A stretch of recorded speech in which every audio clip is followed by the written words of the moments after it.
Okay, good morning out there. Let me check to make sure that we are running smoothly. Check.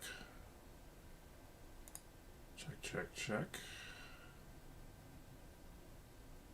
Checking the check. Okay, good morning out there. All right. We're doing good.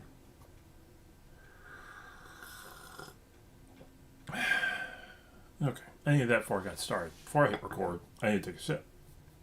Now I'm going to hit record and take another sip. And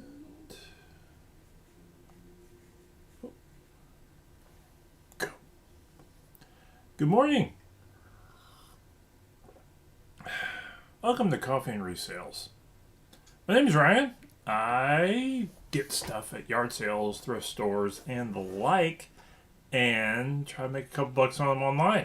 It's a side job for me. I don't do a whole bunch of make a lot of money, but it's good bonus stuff. Probably like a lot of resellers, it's stuff we do, most of what we do on the side, mostly because sourcing is always the biggest challenge. And so either being able to get out or having a good place that has stuff to flip. So that's what I do.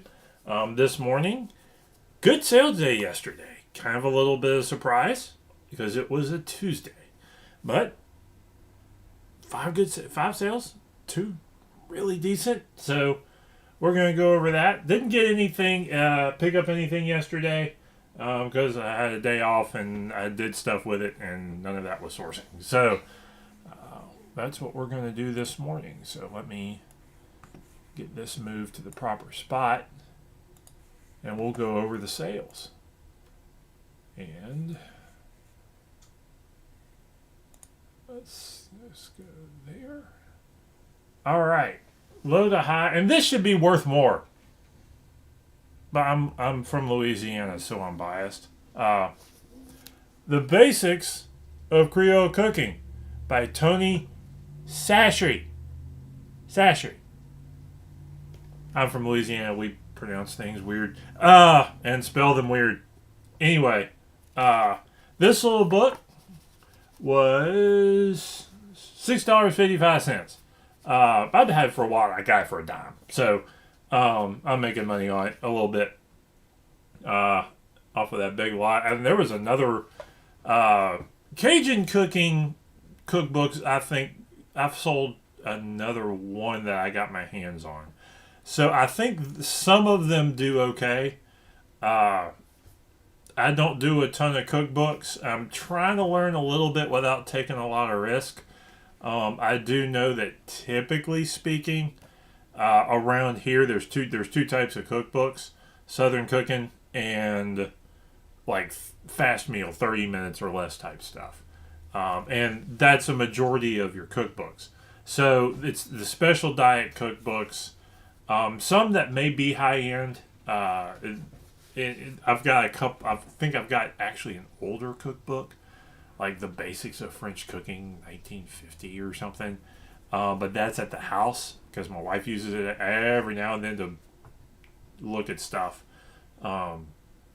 So there's a few cookbooks out there. I've sold one, but I sold it because it was signed, like an Asian cookbook or something. But for the most part, it's got to be kind of esoteric. It's got to be fad diets or real specific diets. If you have this real specific dietary need, and there's like 3 cookbooks out there that address it, that's the type of thing that may go for it. So, anyway, but I think it may be worth if you see a Cajun cookbook, Creole cookbook, Southern Louisiana cookbook, books with funny names on the covers, maybe. So, next up is I'm trying to go a little high here. Manga. I am experimenting right now with manga lots, and I think I'm finding more and more that you have to have a decent run of a series for them to sell well. I've got a box full over there and of stuff that really doesn't move all that much, and I think they're going to be flea market fodder. unless I can get like 4 or 5 in a series and move that way. But this is all. I'll line these up as a vampire lot. 5 books. This sale was $11. So I'm really not making money on this. I think, even though I got these at 50 cents a piece, so that's $2.50 plus the shipping. I'm making $1 or $2 at most off of this. And so, as much as I think I want manga to move, I think you gotta have a good run of a series, which I have done before and sold well. But you have to have a good run of a series for it to make sense. Like most series books, it's kind of in that category of the other stuff I sell that is children's and young adult series, where individually they're $2 to $3 a piece. But some of them you can just scattershot it and be good. But a random lot of manga doesn't do well. Next up, on a better note, Bible. This is bought this like 2 weeks ago, maybe. It's a small Bible, but it's a King James Version, large print, compact Bible. Which actually means this is like normal size print that you find in a regular Bible, but they had to condense it some way. So this is, for a Bible this size, this is large print. This is a neat little Bible. And it is King James. But I've found a good, clean Bible. No writing in it, no name written in it, nothing, no name on the cover. That was quick note on that today.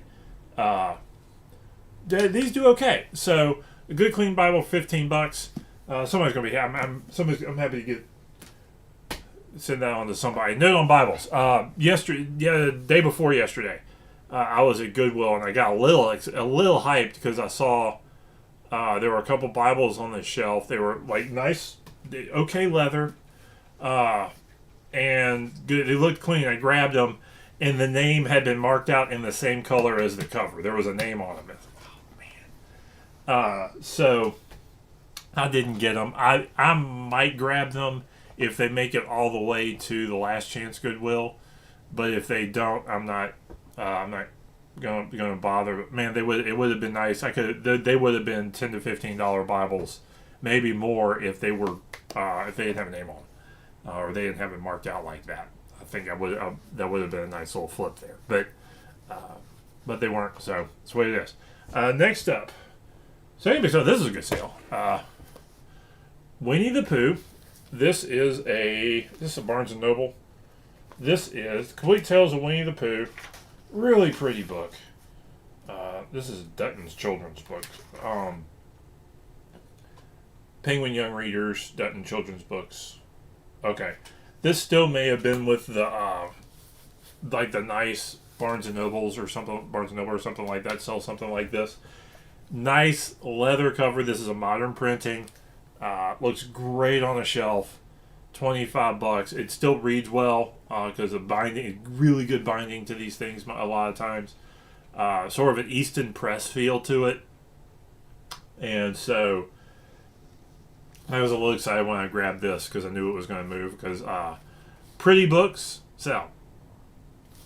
Pretty books. I'm not nice leather bound copies of books do okay. So I try to grab and popular titles that you can find.